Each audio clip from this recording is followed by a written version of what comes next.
We are live. We are live. Welcome everybody. I want to welcome everybody joining this live section. Welcoming everybody joining this live section. Oh my gosh, I'm a bit nervous. This is the first time I'm trying out this app, you know. But then I believe it's going to be a success. I believe it's going to go well, all right? So we are actually doing the book freak out tag, and also I'll be talking about my wrap ups, the wrap ups that I've actually read so far, the books I've read so far. I'll just talk about them. There are two books I want to talk about exclusively. These two books are just, oh my gosh, I felt for these two books. These two books really got me crying, and I think they really talk about my country so well. The present one I'm reading right now is The Girl with the Louding Voice. The Girl with the Louding Voice. That's the present one I'm reading right now. And that one too is talking about my country exclusively. I'm from Nigeria. For those who don't know, I'm from Nigeria. Sometimes I don't really feel like I don't feel accepted when I tell people I'm from Nigeria. I don't know why it's like that, and it has kept me away from telling people that I am from Nigeria most of the time. But then I am from Nigeria, and that's it. That's it. Okay. So I'll be talking about all the books that I've read so far. I have read 22 books. Okay, I'm in my current 22, like the 22nd book I'm reading right now. So I have read 21 books this year, and then the present one is The Girl with the Louding Voice, which will make it the 22nd book I am reading. But then I feel that I am so behind schedule. hmm I feel I am so behind schedule because um I've seen a lot of people reading more than that. Like I've seen, I've seen a lot of people reading more than that, and sometimes it makes me think I'm not doing well. I was on Instagram. I'm on Instagram the other day, and I saw someone saying that she has read 199 books, and she's I'm coming.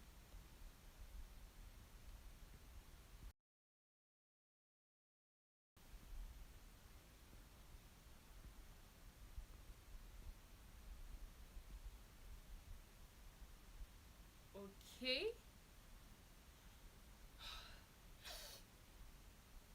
Someone just joined. Okay, John joined. Thank you very much. Thank you very much for joining. Good vibes. Thank you very much. Oh my gosh, I feel awkward using this app. This is the first time I'm using it. I feel so awkward using it. I feel so awkward using it. Thank you very much for joining. John Sky. I am so happy. Thank you. Somebody said, I'm sorry, that she can't see me, that I haven't gone live yet. Why is that? Well, I don't know. I don't know why is that, and I just got a notification, but I am obviously live. So yeah, I was actually talking about someone I met on Instagram who have read a lot, and she's about reading the 200 book of the year. Why I'm only struggling with 22 books, like 22 books. I feel that's awkward, like that's very awkward. But that's good. At least that's a good trial. That's a good attempt, right? That's good. So I'll be talking about all the books, like mentioning all the books that I have read for this year, while talking about two of them exclusively. Okay, so Kingdom of Ash by Sarah J. Maas. I have read that. Kingdom of Ash, Kingdom of Ash by Sarah J. Maas. I have actually read that. I really don't know if you can hear me. I'm sorry. I don't know if you can hear me. Please, if you can hear me, just notify me. I think I only have John Sky here. If you can hear me, please just say yes, you can hear me, so that my mind would be at rest and I would continue this live section. So please, just tell me you can hear me, okay? I'm trying to be very positive right now. I'm trying to be very positive right now. I don't know why others haven't joined yet. They said they can't see me live. I'm thinking of ending this life and starting another one. Maybe there is an issue, like I don't know, maybe the link is actually having issues or something. Okay, yeah, you can hear me. All right. So you're good. Why others not here? I don't know why. I don't know why. I don't know why they're not here. Maybe the link is actually having issues. But then I believe they will join us soon. So let me just be positive about it. Let me be positive about it. And then I feel like waiting for them to join.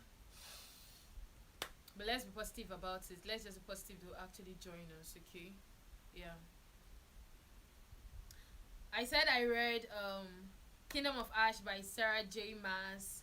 And I also read Boy Who Harnessed the Wind by Brian Miller and William Skakwamba. That's the second book. The third book, oh my god, I am a mom. I so much love that book because I learned, I'm not a mom yet, but I actually learned new things that can help me when I become a mom. So yes, I read that by Dr. Abhinaya Vijayakumar.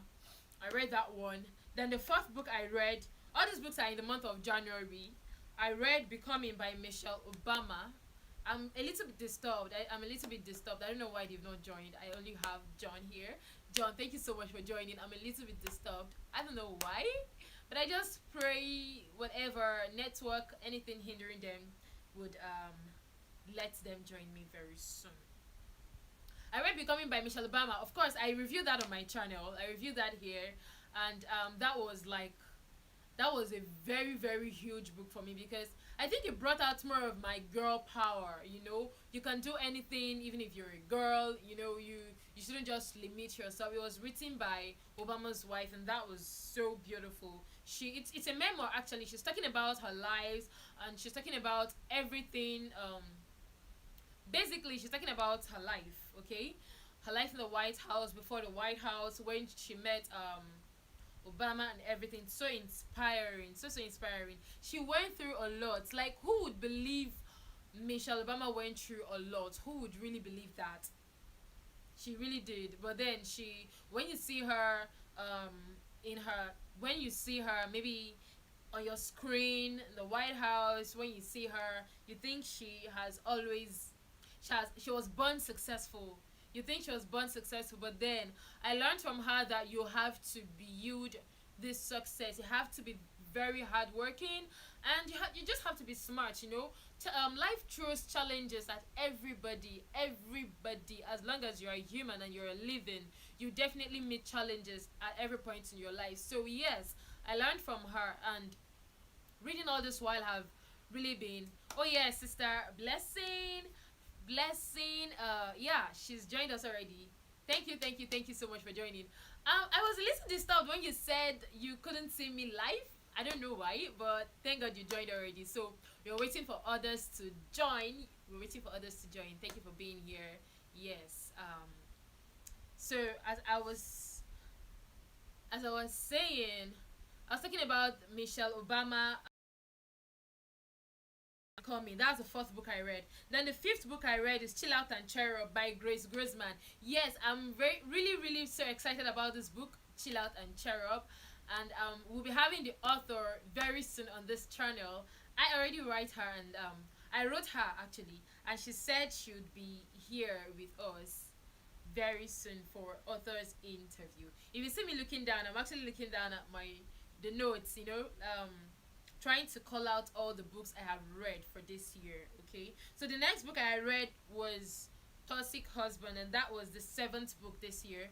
Toxic Husband by Elena Miro. And yes, we'll be having Elena Miro with us very soon on this channel. She is a specialist in relationships and everything about that. She's actually a specialist because she's gone through a very very toxic relationship. She dated a narcissist, and she got married to a narcissist. She almost died. She almost lost her life in that particular marriage, not until she left and walked away alive. So she'll be telling us about this life story and how she survived living with a narcissist for a very very long time. She'll be telling us about it when she comes on the channel. All right, so yes. And the eighth book I read was Multiverses by Celia Lisette Alvarez. Multiverses by Celia Lisette Alvarez. That's the eighth book that I read for this year. Okay, and Multiverse is also a memoir talking about, the period when she lost her baby, family issues, some more mental, and how she overcame the mental issues she had. Reading has really placed me at the level of learning a lot from life, from experienced people, trying to understand what life is all about from different perspective, and that has been amazing. That has been so amazing. Like, I wouldn't even regret being a reader. That has been so amazing. The the eighth book that I read is Atomic Habits by James Clear. Atomic Habits by James Clear. Okay, that's a eighth book I read. This is basically talking about successful habits, how to grow a successful habit, how to become successful in whatever you do, and it's basically emphasizing on little by little, little by little. I sang this song. I think, yeah, it's on this channel. While I was reviewing this particular book, I sang this song. Remembering the song I was taught. Remembering the song I was taught in primary school. That's the elementary school. Some people call it elementary. Little by little, said the thoughtful boy. Moment by moment, I would learn to know. Learning a little every day and not spending my time in play. So little by little, definitely you would get to the place you want to get to. I'm still waiting on others. Why have they not joined? Oh my god. Why have they not joined this live stream? Why have they not joined this live stream? Okay, so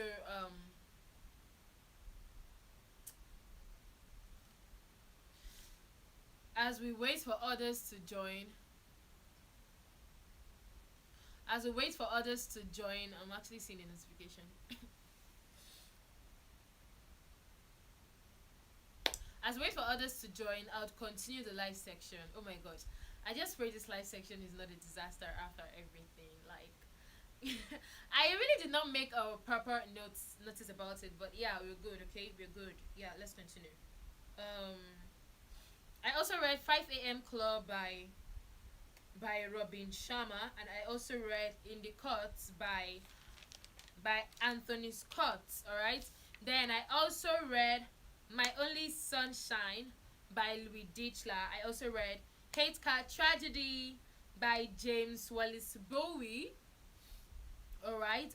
I also read With the Fire on High by Elizabeth Acevedo. This particular book by Elizabeth Acevedo is just, I so much love this book. With the Fire on High by Elizabeth Acevedo.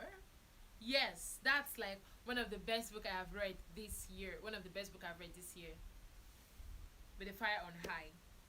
Okay, I love the book so. That's like the best YA book. Yeah, I love it so much, and it's so interesting. So the next book I read was Bloody Book by Chris Bowen. Bloody Book. I think parents should actually get their children to read a lot of books. Bloody Books is really teaching me a lot, and should also teach parents to learn the kind of children they have, and also to be there for their children. Yes, this book, Bloody Book. Can you imagine a child of 9 year old?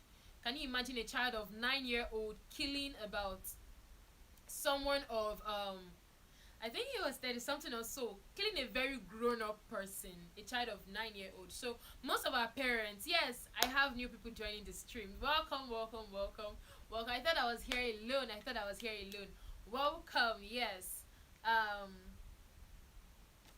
so like I was saying, I'm actually talking about a lot of books that I have read this year. And if you can hear me, please say in the comment section that you can hear me. Please, please, please. This is a new app. I'm trying it out, and I don't know how good it is. Today you can see we don't have any guests. We don't have any author. It's just me. Doing a wrap up and a book freak out tag. That's like the new freak out for booktuber. So we'll get to that point anyways. Oh yeah, you can hear me. All right, all right. So I was talking about Bloody Book by Chris Bowen. Okay, I think that parents should get to know the kind of children they have, because I cannot imagine someone of 9 year old killing a very a grown up person and doing it in a way that nobody would actually find out that he did that. He grew up in a family where the mother and the father aren't really living in good terms. You know, the father is an alcoholic and the mother really don't care about the children. So that's like a very toxic environment for such children should grow in. The 9 year old boy had to take care of his younger sister. So like that was really a mess. You know, the father always scolding them, always beating them. There was no joy, there was no happiness. The boy that was actually smart, really he is smart, but he grew dull in class. He couldn't just do anything, and it really got me wondering. Like really, I think parents should grow closer to their children and also let them read books. Yeah, let your children read a lot of books. So that is for Bloody Book by Chris Bowen. Then Thug Nation. I also read Thug Nation by Contel Bradford. Then I also read Purple Bananas by Ikemba Johnson. Hello, hello Rose. Hello. You're welcome. You're welcome. Yeah. I also read Purple Banana by Ikemba Johnson. Then I read An Open Confession by Vicky Sin. Okay. Then I read My Skin Has Shapes by Rina Best. And Rina Best Rina Best actually joined us. Yeah, okay, Rose Smith, you're welcome. You're welcome. Brina Best joined us for an interview about 2 weeks back, if I'm not mistaken. About 2 weeks back. Yo, you're really welcome. Everybody joining this live section right now. You're really welcome. You're appreciated. Okay? Um, I believe I'm so heard. Alright, so if you can really hear me, tell me you can.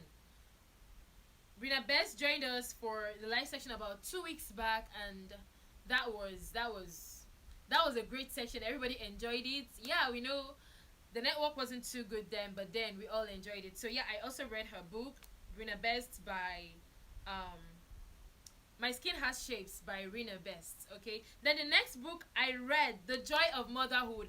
I basically want to be talking about this book. Like I said earlier on in the beginning of this live stream, I want to talk about two books exclusively. Two books exclusively. This book talk about my country basically. I've been so shy talking about these books, but yes, I guess it's time to talk about them. And okay, you can hear me. Hello Dan, welcome to the live stream. Welcome. I'm so happy to have you here. Like I was saying, Joys of Motherhood is one of the books I really want to talk about exclusively in this live stream. And also The Secret of Baba Seju's Wives is also another. I think these two books are really teaching great morals. They are written by Nigerians. I'm a Nigerian, and these books are written by Nigerians, and it really talks so much about. Hello, Ruth. Hello, you're welcome. You're welcome. It really talks so much about where I am from. Like I said, I've been shying away. I don't know why, but yes, I want to talk about it here. This books really made me cry, like cry. I shed tears while reading this because I could feel the pain. I knew it's real. I really knew it's real. The next book I read was The Secret Lives of Babaseji's Wives by Lola Shoni Yin. Shoni Yin. I believe I'm pronouncing that very well. You're welcome, all the people joining me right now. Then the next book that I read was Great Dawn of Daravin by Catherine Soto. Great Dawn of Daravin is not released yet. It's a book that's not released yet. Okay, but she gave me the privilege of reading it before the book is out. So this is one of my anticipated release for the year. I'm really anticipating when the book will be out. Okay, I'm so happy reading this. It's an adventurous book, and yeah, we'll talk about it. I'm going to review this book probably in a separate video. So these are the books I have read. The 22nd book is The Girl with a Louding Voice, and I already talked about that. I said The Girl with the Louding Voice is the 22nd book that I have read this year. I read about 22 books. Yes, so let's talk about The Joy of Motherhood by Emecheta Buchi. Joys of Motherhood by Emecheta Buchi. Hello to everybody joining me. Hello to everybody joining me right now.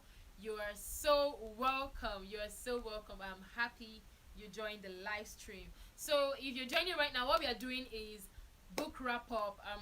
I'm summarizing all the book I have read this year and also doing a book freak out tag. So there are a list of questions. There are about 14 questions for this tag, book freak out tag. All right. So at the end of this live stream, I am definitely going to read out all the questions and I will answer them. It's a question common to booktubers. I will answer every one of them. Let's continue.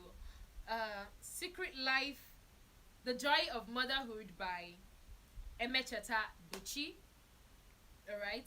So this is basically an Igbo setting. It is basically, these two books are local books, like they are Nigerian books, okay, written by Nigerians, and it's basically talking about the life of Nigerians. Yeah. Hello, welcome, Dr. Abel. Welcome so much. I am happy to have you here.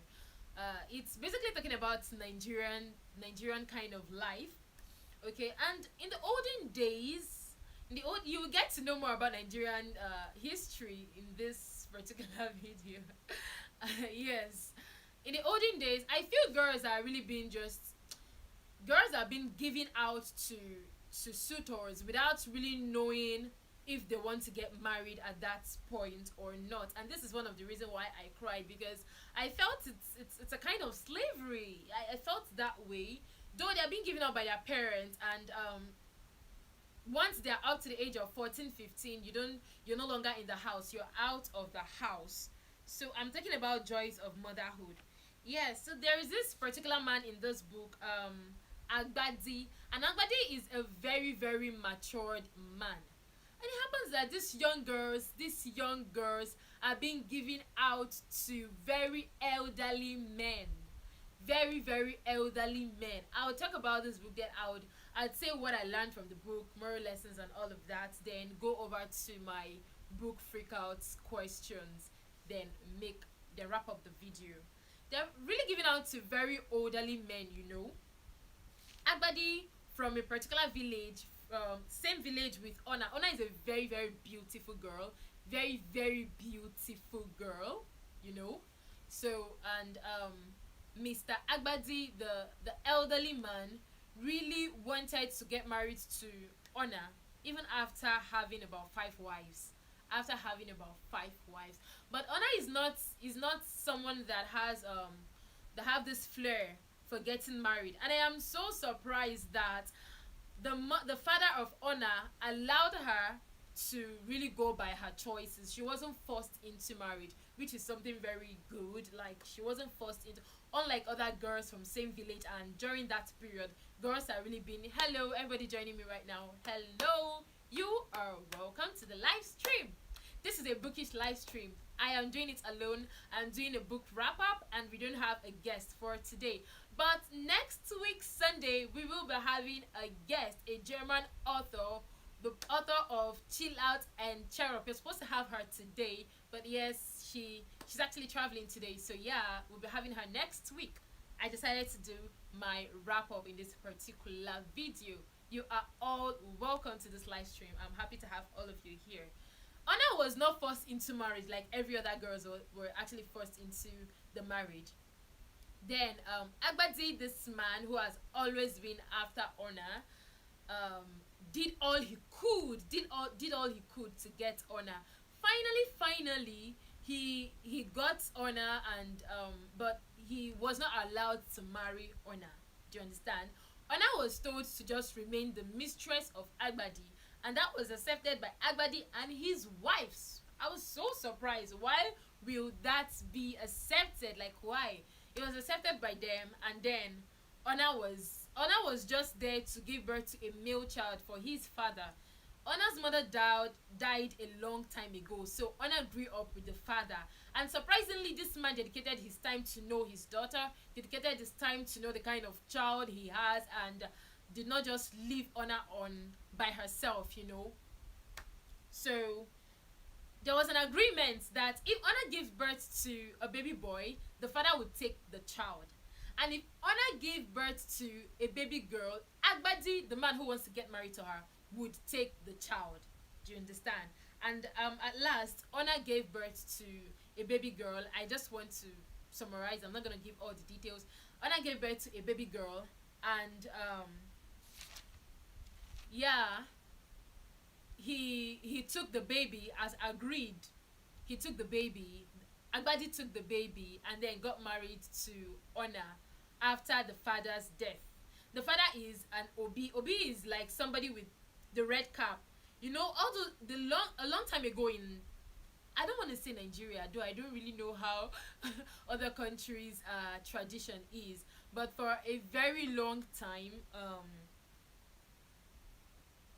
in the 90s, you know, there's this tradition, rule seven fetish gods. It was just before Christianity came to Nigeria.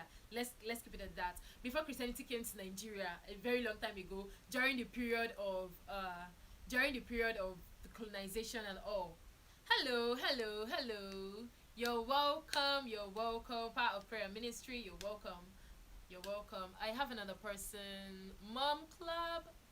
You're welcome. Couch Mom Club, you're welcome to this live stream. I'm happy that you all are joining. So we are actually talking about a book that is significant to Nigerian tradition. So yeah, back to what I was saying. Those days, those men with the red cap and all, those traditionalists, Honor's father is one of them, and then told her not to get married to any man. But then after his death, she got married to Agbadi, and that brought about Honor's death. She died. She died instantly because she went against her father's principle. And that got me thinking. I was like, if the God we serve of today, if our God of today, like for the Christians, I'm talking about the Christians. I'm a Christian, so I don't know about other religions. If our God is like the God of, you know, those fetish gods, whenever you sin, you just drop dead. I think everybody in the world, everybody would have died by now. Like, would all be would all be dead. I was wondering how Honor would go against his her father's rule, even after his death, after his her father's death, and that brought about her own death. She died because the father, who is an Obi in the shrine, told her not to get married to any man. She did because she gave birth to a baby girl, and that was the agreement between herself and the man. She died instantly, like during the baby delivery. She died, you know. So that shows that our own God is merciful for the Christians. Yeah. Honor died but gave birth to a baby, and they named that baby Unu Ego. I'm an Igbo girl, you know, but then I probably don't know how to pronounce these words very well, the Igbo words very well. Unuego. Unuego is unlike the mother. Unuego is a very obedient child. Unuego is a very, I got a notification, sorry. Okay. Unuego is a very, very obedient child, unlike the mother. And Unuego is somebody that wants to get married. Unuego is somebody that wants to go to a man's house, stay in a man's house, and be like every other women in the village. Unuego is very respectful. Unuego respects her elders. She's the total opposite of her mom. Her mom is a very, very stubborn person. But something happened. Something happened before Unuego was born. During those days, if somebody dies, like I said, Agbadi got married to about five wives. This is a real tradition in Nigeria. It happens. Like, it's not just a story. It is not just a story written by Emecheta Buchi. It is not just, I'm actually summarizing the story I read, a book I read, The Joy of Motherhood. For those joining me right now, I am summarizing the book, The Joy of Motherhood by Emecheta Buchi. Alright? But this is not just a story. It is significant to Igbo tradition. Igbo is a tribe in Nigeria. Like I said, I've been shying away from doing this a long time ago. I feel like I'm not accepted whenever I tell people I'm from Nigeria. I don't know why. So I've been shying away telling people I'm from Nigeria. But yes, I just have to say it. And this book is very significant to Nigerian tradition. So I decided to do the wrap up. Like I was saying, Unuego is like the direct opposite of her mother. You know, she's very respectful. She respects her elders. She wants to be like every other woman. She wants to be in a man's house, get married, give birth to children, and just do every other thing that everybody does. And she was given that privilege because her mother did not deprive her of whatever she wants. But something happened before Unwego was given birth to. The senior wife of Agbadi, the first wife of Agbadi, died, and it's a tradition that if anybody dies, like if somebody that is wealthy and more recognized, if somebody that is not a slave, if you're not a slave and you die, if you're not a slave and you, I'm sorry,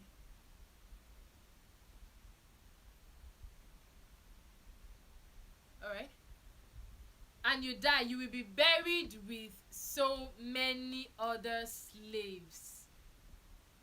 If you're not a slave and you die, you will be buried with a slave, at least one, at least somebody, and that is like a wicked tradition a long time ago. That is a wicked tradition. My screen basically not is basically not placed the normal way, horizontal, but I guess everybody can see me and everybody can hear me. Yeah, so let's continue that way. This is the first time I'm making use of this app. Sorry, this is the first time I'm making use of it, so please don't judge me, please don't judge me, please don't make fun of me. So, all right, so back to the review. When Agbadi's senior wife died, she was buried with one slave. That was a very, very wicked thing to do. She was buried with one slave, and her head was like cut. She was killed alive, and then the head of the slave was buried with this woman. And their fetish belief is that, oh, she is a senior wife, and in the other world, she will need a slave to serve her. She will need somebody to fix her things. You know, she will need somebody to serve her. So a slave have to go. It's either you are buried alive or your head goes with the dead body of the dignitary being buried. Do you understand?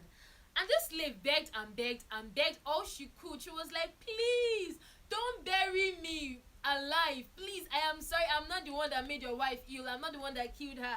Please. And she's a favorite slave of this woman. She's her favorite slave.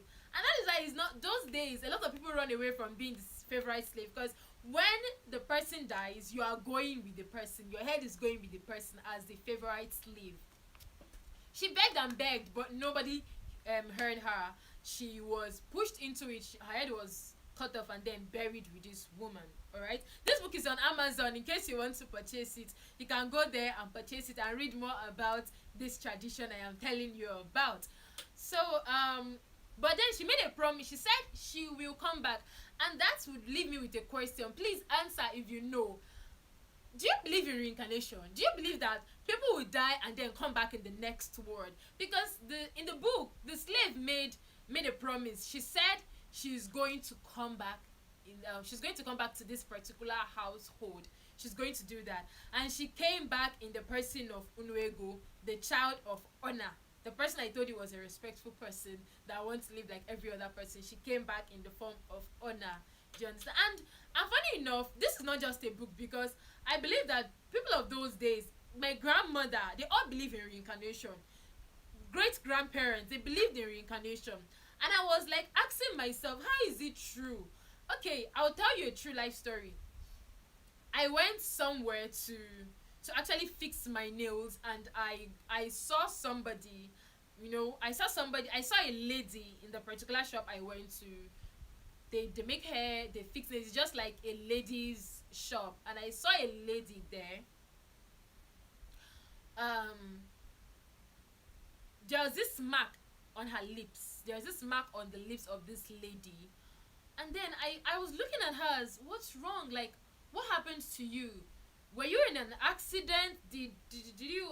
What happened? Like, what happened to you? Then she said she was born that way. I was surprised. She said she was born that way. And I was like, how is that possible? How is that possible? Like, there's a way her lips is tilted to one side. So I was asking to learn from her, because we all learn, right? I was I was asking, hello, welcome, welcome, Cecilia, you're welcome to the live stream. I was asking to learn from her. She said she reincarnated, that her grandmother came back through her. And I was looking at her as, are you normal? Are you crazy? Like, what are you talking about? This is the 21st century. Wake up. There is nothing like reincarnation. Wake up. And she said it's true that the day she was giving birth to, her grandmother died that day. Her grandmother died in a car accident that day, and then the corpse of her grandmother had that same sign that's on her lips, and I was so scared. Like, it got me so scared. I was like, were you told this story, or it's a real life stuff? She said it's true. Her grandmother died with that same, the particular position she had, that injury, which is actually not an injury. She was giving birth to that way. So she said that's the same spot her grandmother have the mark after the accident. So I was scared. I just want to learn from everybody. Hello, people joining me right now. Hello, you're welcome to this stream. Do you believe in reincarnation? Do you believe in that? So back to my story. Unuego, the slave reincarnated through Unuego, but then she did not show herself. Not until Unuego got married and Unuego became very, very barren. Unuego was barren for a long time. And then Unuego's father, that's Agbadi, is a very, very wealthy man. Very, very, very wealthy man. Everybody knows about them. And when she was married, initially, when she was a new bride, when she got into the family as a fresh bride, everybody respected Unuego. Everybody gave her respect because she's actually coming from a wealthy family. But as time went on, Unego was not able to give birth anymore, and everybody started disrespecting her. People started giving her husband advice of picking a second wife. Actually, hello, Lightman TV. Hello, you're welcome to this live stream. Everybody started giving her husband the advice of getting a new wife, and that was how the husband got a new wife and left Unuego out of everything. Unuego was so frustrated, like I was saying. Hello, teacher Higgins, you're welcome to the live section. You're welcome. Like I was saying, this is like the tradition a very long time here in Nigeria. She got remarried to, that was before Christianity. She got remarried to another person. She still became barren. Not until she cried and cried and cried and cried and prayed and prayed and prayed, in her own tradition. She prayed till she was favored. She got pregnant, she gave birth to a boy she named Ngozi. Ngozi is an Igbo name which means blessing. Ngozi is an Igbo name which means what? Blessing. So, but then this blessing died when he was a boy. She gave birth to a boy, died when she was 4 months old. I'm basically talking about the tradition and the Igbo tradition and summarizing the book that I read. This blessing died when he was 4 months old, which got the mother so mentally, deranged. She got almost mad. I want to say almost because she eventually was saved. She ran to the bridge and wanted to fall into the canal. She wanted to kill herself. She did everything to hi, you're welcome.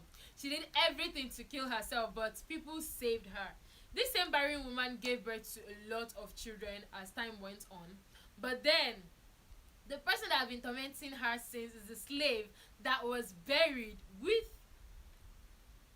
the senior wife. If you've been following, yeah, the slave that was buried with the senior wife was the person tormenting her all this while, because she felt she needed that justice. She felt it was unfair for her to just be buried alive when she did nothing.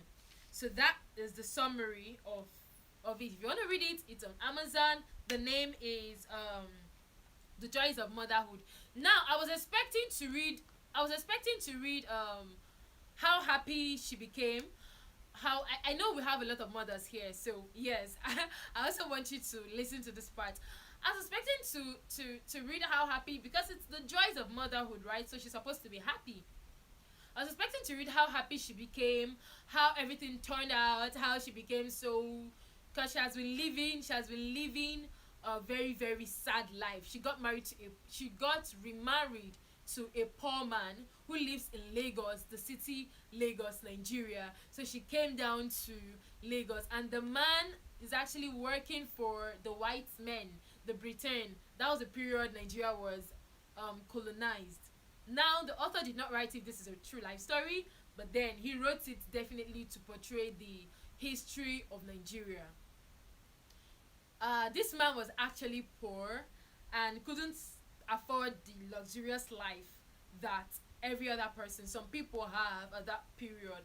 I learned how to I learned how to be content with whatever you have, to be contented with whatever you have. Whatever you have should you should be happy for whatever you have, and do not start living a bad life when you don't have some certain things. Unwego, yes, lived a very very hard life and tried to train her children with her hard earned money even when the husband wasn't around for a long time. She sacrificed a lot for her children, and that is the joy. That is where the joy is, sacrificing for the betterment of your children. So I am not a mother yet, so I was actually expecting her to live a lavish life, thinking that was the joy of it all. But then the joy of being a mother is sacrificing for your children to live a better life. That was really what I learned from the book.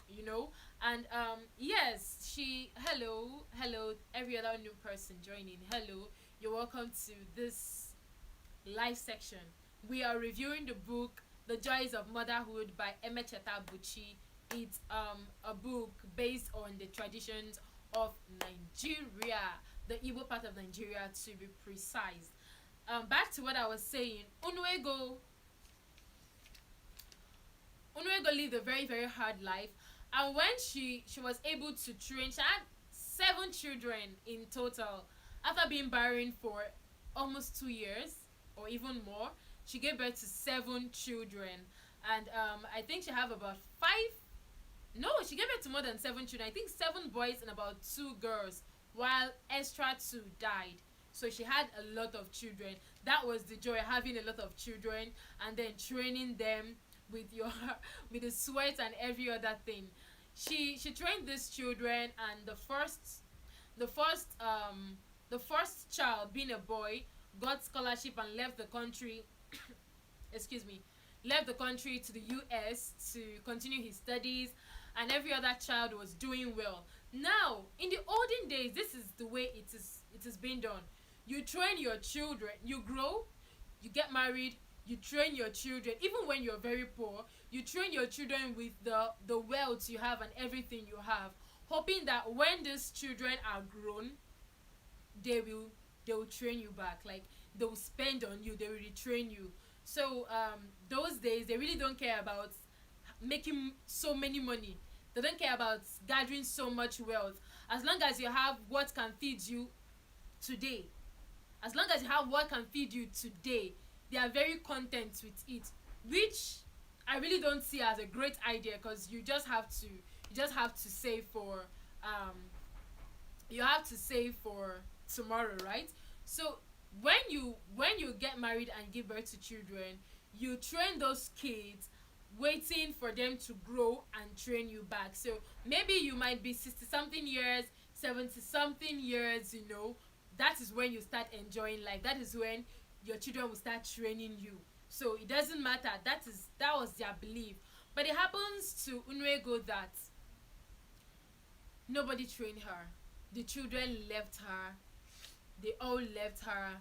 They all faced their life, saying that the new generation will just have to face their life and try to make some money, and then none of, like, training their parents is not their business at the period. They just have to focus on their life at that period. And that was how Unwego suffered all her life, and then she died on the streets. She died on the street. Wasn't even She didn't even die in the house. She died she lived a miserable life. She died while trying to, struggling for these kids. She later went back to the village from Lagos. She traveled back to her village, and then that was how miserable. I don't know how miserable it is, but to me, that was how she lived her life, because she was depending so much that her children would train her back. It is so beautiful to train back, but then I believe that parents should all like, yeah, parents should also, grow their own wealth, not like depending so much on your, being a burden on your children. I don't think that's cool enough to me. To me, I don't think that's cool enough, being a total burden on excuse me, on your children, because they also have their own life to live, and then forcing someone to get married shouldn't be. But I'm glad Christianity came around and religion started, taking over, and people have their lives now and not like being forced to go into any marriage or serve any fetish god or bury anybody with anybody's head. So that was it about the joys of motherhood. I really did not see any joy there. If you've not liked it, okay. All right, thank you so much, Daniel. Thank you so much, Daniel. I really did not see any joy there, but that is it about Emecheta. I think his style of writing is so unique and it's so real. Like, it's something I could relate with. It's something we could relate with. Something that happens, and even if it's not talking about a real life experience, it's relatable. It's very much. It called the names of some places that I actually know, because I live in Lagos, Nigeria. So he called the name of some places that is real, that I actually knew, and I know that, yeah, I love the way the way this author wrote his book, and it's very unique. All right, it's very relatable. Then the next book I want to talk about, The Secret Lives of Baba Seji's Wife by Lola Shoneyin. I don't know if I'm pronouncing that very well. And this is talking about the Yoruba kind of life, Yoruba tradition, typical Yoruba tradition in Nigeria. Yes, The Secret Life of Baba Seji's Wife by Lola Shoneyin.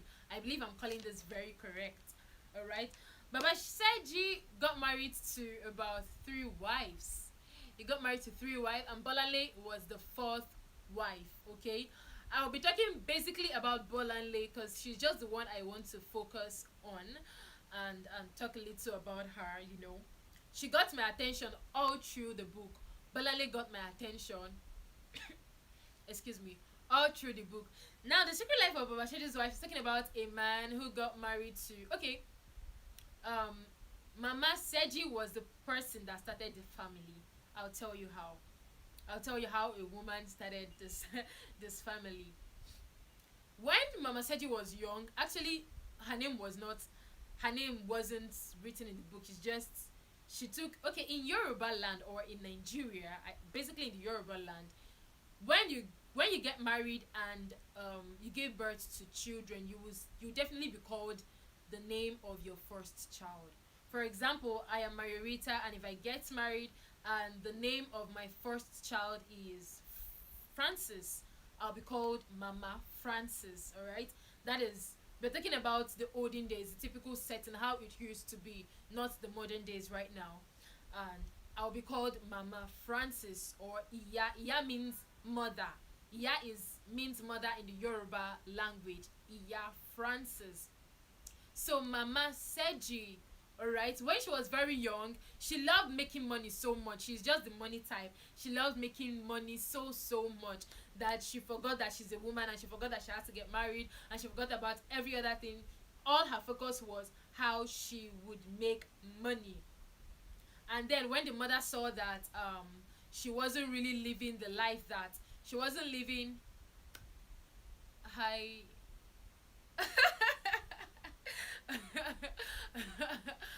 All right, Dr. Bumi, you're funny. When the mother saw that she wasn't living the life she wanted her to live, if she lived Iyashegi, I'm sorry, I'm not really pronouncing it very well. If she lived Iyashegi, she's definitely not going to get married. All right, so and in the olden days, what they do is you save your money. There is a way they save money.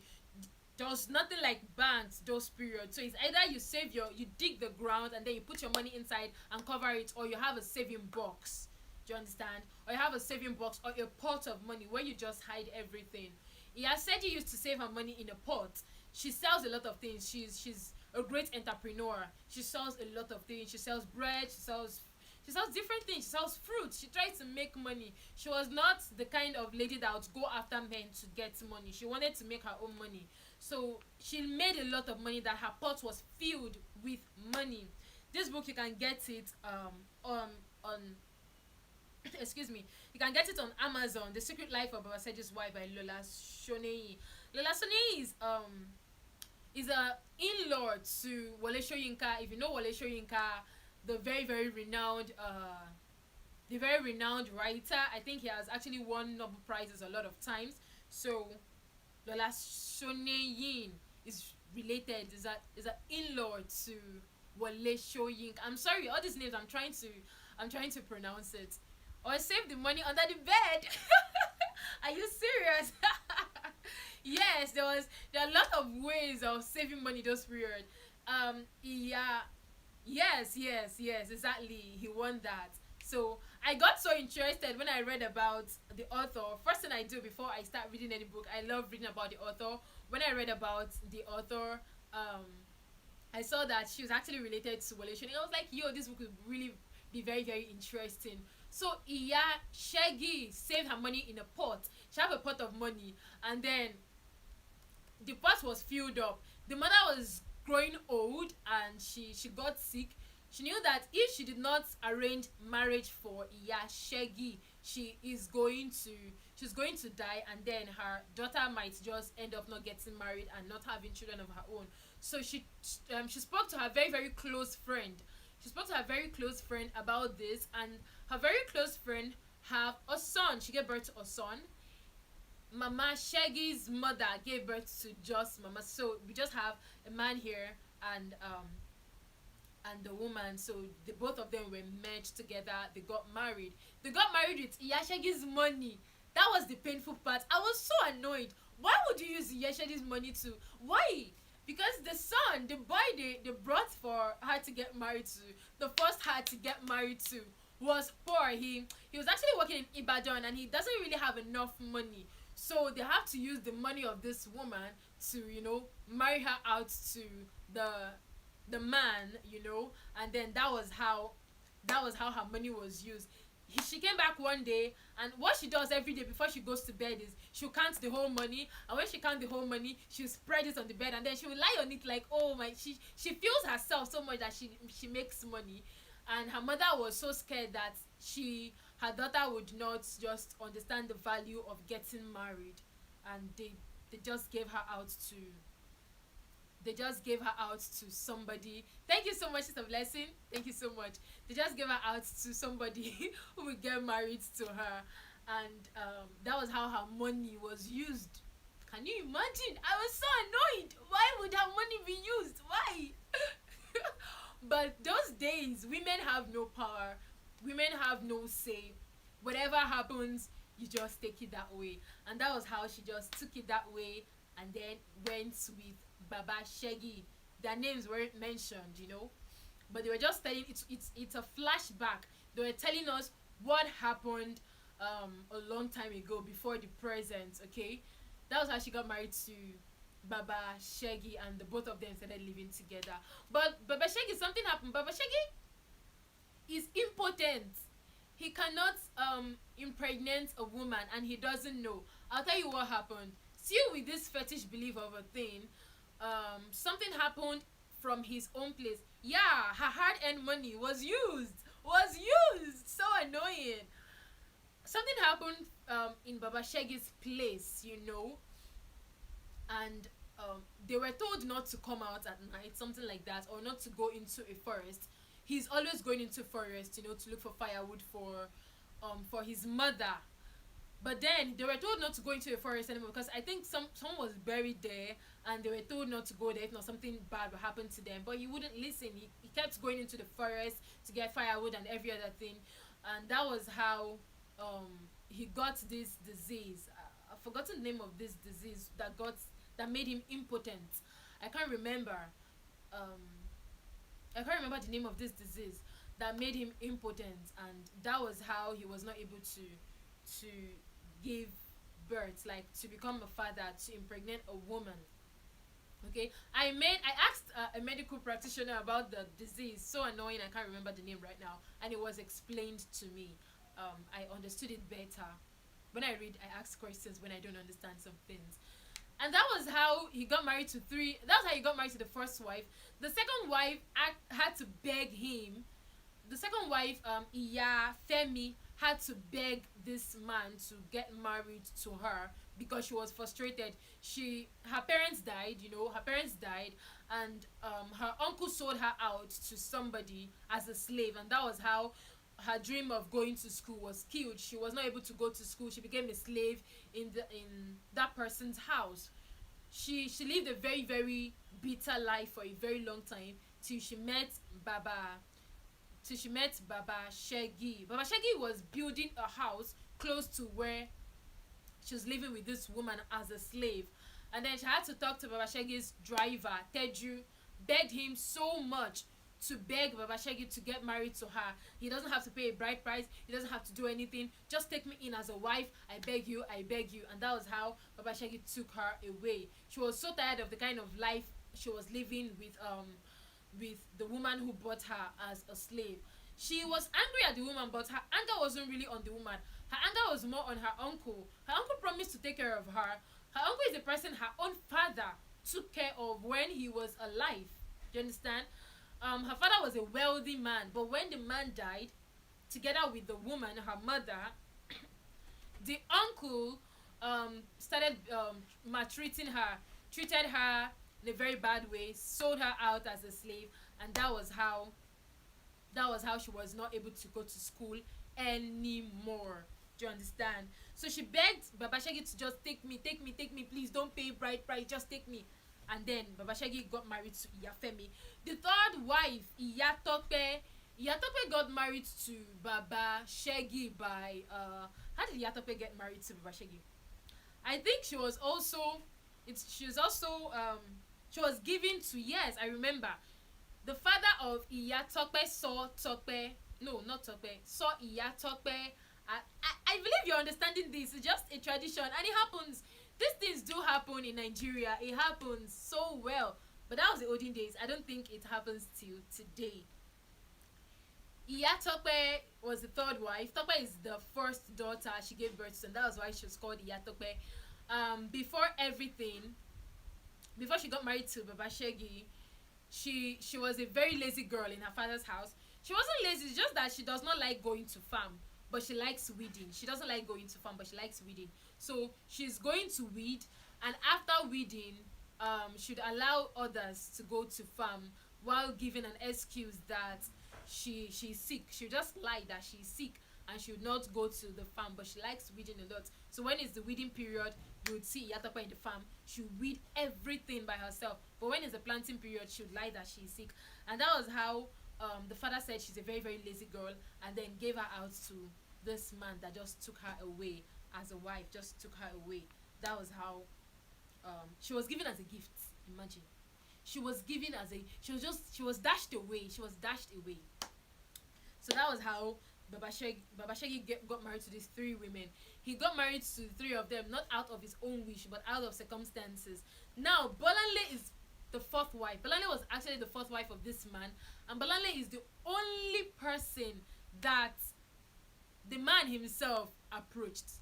The man loved Bolanle and wanted to get married to Bolanle, and approached Bolanle. Bolanle is a graduate. She studied, she finished primary, secondary, university. And those days, whenever you're a graduate, you are a rare commodity. You are a rare commodity whenever you're a graduate. So she was really respected in this household, but she's very, very, very respectful. I don't think I can tolerate what Bolanle tolerated. I'll tell you about it. I don't think I can tolerate as much as Bolanle. Bolanle saw a lot, but then she respected the three women. Bolanle was beaten by these women. Bolanle, a lot of things happened to Bolanle. Bolanle, the eldest wife, Iya Shegi, and the second wife, Iya Femi, planted something fetish.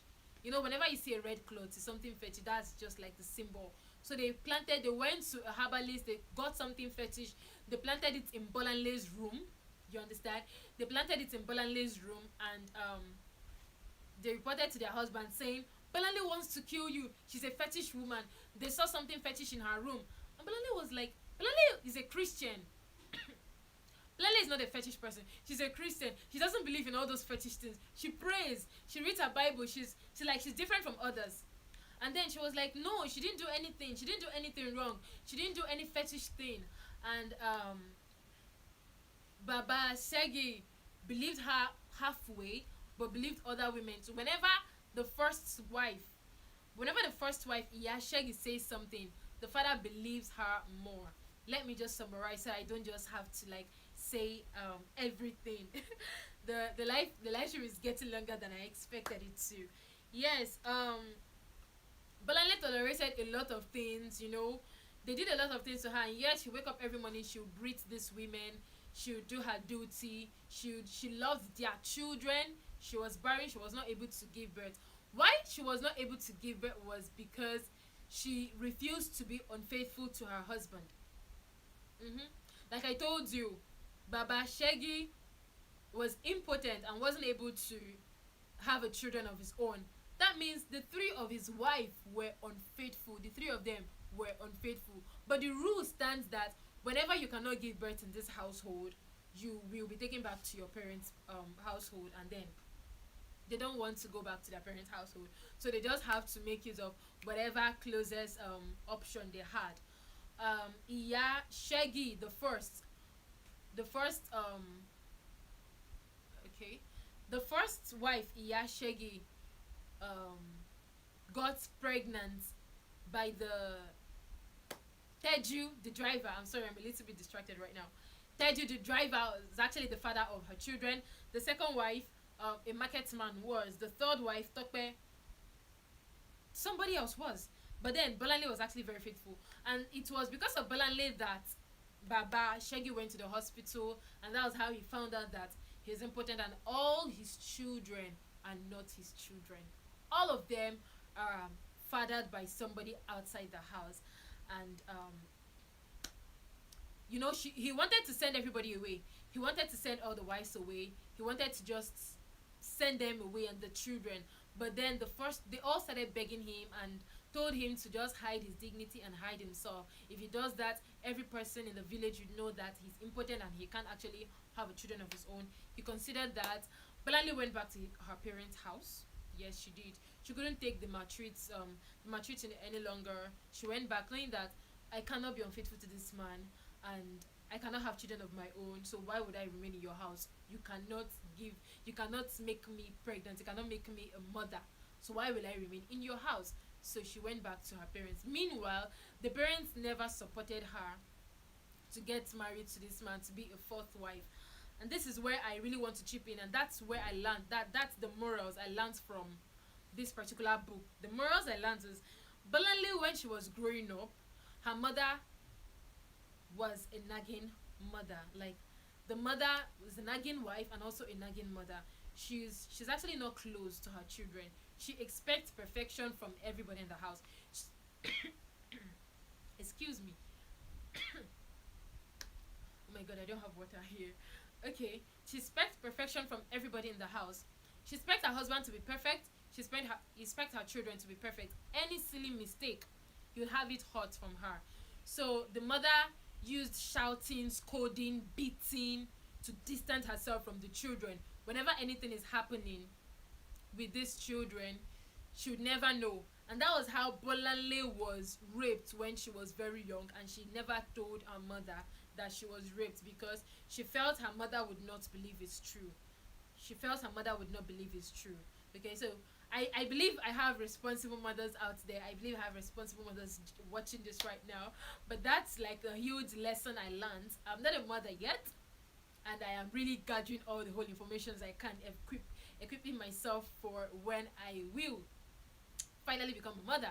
When the news was out, the mother got to know that her child was raped a long time ago when she was having pregnancy issues. And then she went to the house, and mother started nagging again. Out of annoyance, she just busted and told her mother, do you know I was raped when I was very young? Do you know this happened to me? Do you know that happened to me? Why are you selfish? Why can't you even know me? You don't know me at all, you know? Started saying a lot of things, and the mother was like, my own child can never be raped. No, my own child. Even at that, she was still claiming rights. she was she was still claiming right that her own child can never be raped. No, it's not possible. My children are supposed to be perfect children. How will that happen? Come on, it was not your daughter who caused it. She was raped and she was raped. So why don't you show care and attention? Why don't you show affection to your children? That was the kind of life Belanle lived, a life of, a lonely life. Her mouth was sealed all through the period she was in the house. She was just, yes ma, okay ma, yes ma, kind of a person. She kept everything within her. And I really appreciate Lola for writing this book, because she pointed out a vital point, that has a vital thing that is really going on in the society, but a lot of people don't really look at that. A lot of parents don't know their children. Honestly, they don't know their the children live dual kind of life. I believe that a lot of children, hello, Miss Connor, hello, you're welcome, hello, you're welcome. I believe that so many children, they live dual kind of life. In the house, they are something else. Outside, they are something else. All because the parents, do not know the kind of children they gave birth to. They did not draw close to them. That was the same thing that happened to Kemi. And I have friends that are like that today. Like friends that are like that today. When they are in school, they are somebody else. When they are at home, they are somebody else. Why? Because their parents did not go close to them. Their parents do not want to get to know these people one on one. Do you understand? So they just go home and become whatever their mother and their father, whatever their parents want them to be. And when they're out, they live their own kind of life. And that was the same thing with Bolanle. Not until she had to start telling the mother what happened to her. She did not even tell the mother everything, because after she was raped, she started living a wayward kind of life. But then when she comes home, she's like this very, very cool girl. So yes, that is the wrap up. I'm going to end here. That is everything about The Joys of Motherhood by Emecheta Buchi, and The Secret Life of Babashedu's Wife by Lola Shoneyin. Yes. So if you have read this, tell me. If you have read this, tell me. And if you really would want to read it, also comment. I want to make sure that everybody's following me. Like, everybody is here. Everybody's here. I have 8 people currently present. So say something to me if you're actually watching this and you're hearing. You can hear me, and you can see me. You can hear me. Just say something to me. Femi Kana just joined us. I'm about doing the tag right now, the book freakout tag that every booktuber know. I'm going to be rating all the books that I have read. Like, I'm going to be saying something about all the books that I have read. Nobody is saying anything to me. Just give me an emoji. Give me an emoji. Let me see that you're actually here with me. Alright, so I have 14 questions. The first question is, best book so far. The best book I have read so far this year. This is the tag for 2021. So the best book I have read this year, I would want to say is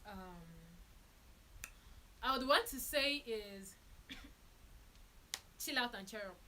Yes, I would want to say Chill Out and Cheer Up by Grace Grossman, because that period I really needed to read that book, and it helped me a lot. It helped me a lot mentally, which means that her book is actually very effective. Okay, you can. Thumbs up. Thank you. Alright. You love the books and the story. Oh, really? Oh, I appreciate it. Chill Out and Cheer Up will be having the author of this book, Grace Grossman, a German author. She would be joining us next week, Sunday, for a live section. It's actually an interview section. So that's the best book I've read so far. And if I'm to mention another book, excuse me, if I'm to mention another book, I'm going to mention what's the name of this book that I actually read? With the Fire on High by Elizabeth Acevedo. I'm going to be mentioning With the Fire on High. These 2 books, Elizabeth Acevedo, With the Fire on High. I love the book so much. It's very entertaining. It's an interesting book. And then Chill Out and Cheer Up. The second question, best thriller so far. The best thriller book so far you've read for this year. My best thriller book this year, I want to go with In the Court. In the Court by Anthony Scott. And also I want to go with Hate Cat Tragedy. These 2 books are really like, they're the best thriller. They're like action movies, written action movies. These are like the written action movies that I read this year, and they are very, very, very interesting. Okay, new release you haven't read but want to read. I want to read Clap When You Land by Elizabeth Acevedo. Clap When You Land by Elizabeth Acevedo. I really want to read that. I'm anticipating to read that. The fourth question, most anticipated release. Yes, my most anticipated release is Grey Dawn of Daravin. Grey Dawn of Daravin by Catherine Soto. Grey Dawn of Daravin by Catherine Soto. Now, this book is not released yet, but I have read it. She gave me the privilege of reading it before it's released. So she sent me the copy of the book, and I read it before it's released. I'm really anticipating the book release. Like, I just want to see it. I want to see the hard copy. I want to hold it. I want to see everything about it. Yes, I know I've read it, but this is my most anticipated release. The next question, biggest disappointment. My biggest disappointment is in the court. In the book In the Court, there's this man, Ben. There's this man, Ben. He is actually a Hitler, like this. You can hire him to kill somebody, hired killer. He's a drug guy. He's a lot of negative vibes, you know. But then the positive thing about him was that he respects God, even though he does all of those things. He prays, he prays, and he helps a lot of poor people. The money he makes from the drug, the money he makes from killing people, he uses it to give the poor people shelter. He uses it to buy food for the poor, and that's just the positive vibe about him. So the disappointment is that when he decided to stop all of these negative things,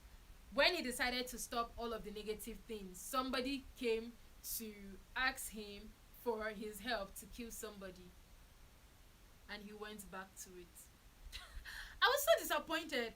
Why would you live this negative life? Why would you stop killing? Why would you just leave the whole negative stuff, you know, and use the money you've made from it, start a reasonable and a godly business, and then you decide to go back to kill? Why? I was disappointed. I was, yes. Because he promised himself not to go back to it. He said that he's tired of it. He wants to stop it. He has helped a lot of people, and it's high time for him to stop. So why would you still go back to killing? Like, why? So I was so disappointed. Now, the next question is your biggest surprise. Yes, my biggest surprise is in the book With the Fire on High.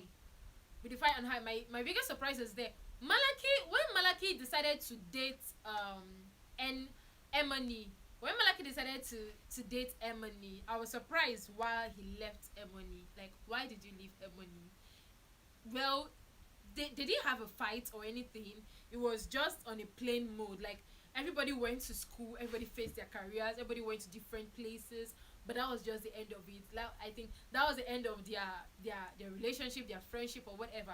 I was disappointed. I was like, why can't you just still be cool friends even from distance? So that was like my biggest surprise. Okay, I thought they're actually going to get married. I thought they're going to live forever after, but it didn't happen that way. So I was so surprised.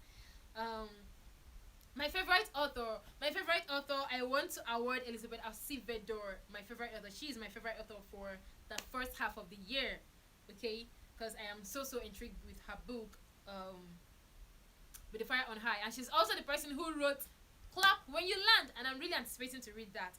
Then the next book, favorite new author. I want to give it to Ikemba Johnson. Purple Banana, Ikemba Johnson. Yes, that's his first book. It's the debut, Purple Banana. We've had the live section here before, and I have reviewed his book here before. So I want to say he is my favorite new author. His debut is actually a very good one, and that's a big one. I've made a statement for him in the market. So that's amazing. That's amazing. Newest fictional crush. My newest fictional crush is Malaki. From the book With the Fire on High. Malaki is my newest fictional crush. Yes. I love Malaki, and I like that character because he is very considerate and he doesn't judge. Everybody judged Emily for being a teen mom. Like for giving birth when she was still in high school, for getting pregnant and giving birth when she was still in high school. Everybody judged her, and that really messed her up mentally. But Malaki was there for Emily. Malaki was like, I can't judge you. You're a teen mom, so yes, so what? Like, I can't judge you. He accepted Malaki, and that really boosted her self-esteem to a certain level. That boosted it. That helped her to be able to, feel like she belongs and mingle with people. I feel we shouldn't judge people. I feel like no matter what someone has done, do you understand? No matter the present life of somebody, we shouldn't just judge. Come on, don't judge. Malaki did not judge Emily. Malaki accepted Emily for who she is. Malaki gave her that welcoming approach. So he is my best fictional crush for the first half of the year. Newest favorite character. My newest favorite character is Bolanle from the book Secret Life of Baba Shegi's wife. Bolanle, she's so respectful. I've never seen anybody as respectful as Bolanle. She is so respectful and she tolerates people a lot. Like after what the other wives, the senior wives did to her, she still greeted them. She still did like she was still respectful. She still loved their children. She still taught them their assignments. She still did all the things she was doing. She's so godly. Like she's so godly. So she's my favorite character. Bolanle, I give it up to you. Bolanle is just it. I really cannot tolerate like Bolanle. She's just it. She's just it. Um, books that made you cry. Okay, books that made me cry. I really want to talk about three books that made me cry. I want to talk about um, The Secret Life of Baba Shegi's wife. That made me cry at the point. For Bolanle, I felt so sad for Bolanle. The second one is The Joys of Motherhood. I felt so sad for Unuego. I felt so sad for her. I really felt so sad for her. She died on the road. Like, come on, like, come on, like, come on. I felt so sad for her. I really cried at that point. The third one I'm reading right now is The Girl with the Louding Voice. It's talking about child trafficking, girl trafficking, and all of that. I really cried because this girl is somebody with a great ambition. She loves going to school. She wants to go to school. She wants to become a teacher. She has a great ambition, but then her mother died early, and her father just gave her out to one old man as the third wife. So I really cried, and I'm going to review that book later on this channel. So that's like the books that brought out real tears from my eyes. Not just that, I also have other books that made me cry. I also cried when I read Becoming by Michelle Obama. I cried because at the point I was like yes, I did, but just a little, just a little. So let's go on. Books that made me happy. Grey Dawn of Daravin. Yes, Grey Dawn of Daravin made me so happy. It's an adventurous book, and she conquered at last. She conquered at last. What happened in the book is there is this planet. Like I said, it's an adventurous book. There is this other planet. A scientist saw in a map that there are people living underworld in that other planet, and she has to go to that planet to look for the human settlement in that particular planet. It was successful after everything. There are a lot of people that want to fight her, and they don't want the whole expenditure to be a success. They just want to stop everything. But she kept, the determination was there. She kept going. People threatened her. People tried to kill her. They were attacked. Thieves came. A lot of things, but she kept it hard. She kept it hard. So that was the book that made me happy at last. She got back the dignity at last, and she was like, I told you all there is a human settlement in this planet. I have gone there and I have proven you all wrong. So I am right. It made me so happy that yes, she did not give up this her ambition. The ambition was crazy at first. How would you say there are humans living underworld in another planet? It was crazy at first, but yes, she did it. The next book is Most Beautiful Book You've Bought. I actually did not buy this. It's an ebook, and it was sent to me by the author for review, and I'm so happy I got it. The book, My Skin Has Shapes. We are here with Trina Best the last time, and her book cover is so beautiful. It's so beautiful. In fact, I saw the book cover and I was like, I'm doing this. I am doing this. I am doing this. So yes, her book cover is so beautiful. Very captivating for children. It's children's book. Very, very captivating for no child would see that book and not want to read it. No child. It's so captivating. That's the most beautiful book this year, the first part of this year. What book what book do you want to read by the end of this year or before the end of this year? I want to read Six Crowns. I have heard a lot about that, and it's a series. I think it's a series. I want to read Six Crowns, and I want to read Clap When You Land by Elizabeth Acevedo. These are the two books I really, really want to read before the year runs out. A lot of people are like, "You're too good with reading and all of that." I only read 22 books since the beginning of this year. I'm in the 22nd book. That's The Girl with the Louding Voice. Since the beginning of this year, just 22. But I was on Instagram the other day and I saw somebody she's a bookstagrammer. She was like, we should help her pick the 200 book for the year, and I was like, what? You've read 199 already? Oh my god! Like, people are reading. I feel like I'm so behind Shadow. I feel like I'm so behind. Thank you so much, Dr. Dr. Bumi Ebels. He said I'm good at telling stories. Thank you so much. I feel like I'm so behind Shadows. People are reading. I have the goal of 48 books at the end of the year, and I am at number 22. So let's see how it goes at the end of the year. Let's see how it goes. If I'll be able to finish all those books. But I really want to. Instead of me reading 46, 47, or 40, I rather read 50. I rather go higher. But let's see how it goes. Alright. This comes the end of my live section. Oh my gosh, at the beginning I was so nervous. Is this gonna hold? But you're here to show me love, and I really appreciate all of you. Thank you so much. Blessing, Sister Blessing, here, Gwina TV. Thank you so much, Dr. Bumi Ebels, Cecilia Olomo. Thank you, Coach Mom Club. Thank you, Daniel. Thank you, a lot of you. Miss Connor, thank you. A lot of you that also is here with me and didn't comment. You're here and I recognize your presence. Thank you so much for being here with me. I'm trying to go, Teacher Higgins, thank you. All of you, I really appreciate. Lightman TV, thank you. You're all here to make me happy, and I really appreciate your coming. So yeah, do anybody have any questions for me? Does anybody want to say? John Sky, thank you. You're the first to comment, the first to be here. Well done, host. Thank you so much. Thank you so much, Cecilia Lomo. Thank you so much. Any question? You enjoyed the live. Thank you so much. Yes, I enjoyed you all being here with me too. I never knew it's gonna go this far. I thought I would end up before 1 hour, but then we've hit over an hour and we're still here. Does anybody have any question for me before we end the live section? No question. All right. We'll be having Grace Grossman, like I said already, a German author, coming Sunday. She wrote the book Chill Out and Cheer Up. She is also an instructor in this yoga classes. You know, she has a lot to tell us. So please, next week Sunday, 6 p.m. Nigerian time, we will be having another live section. Thank you for being here with me. I so much appreciate. Much love.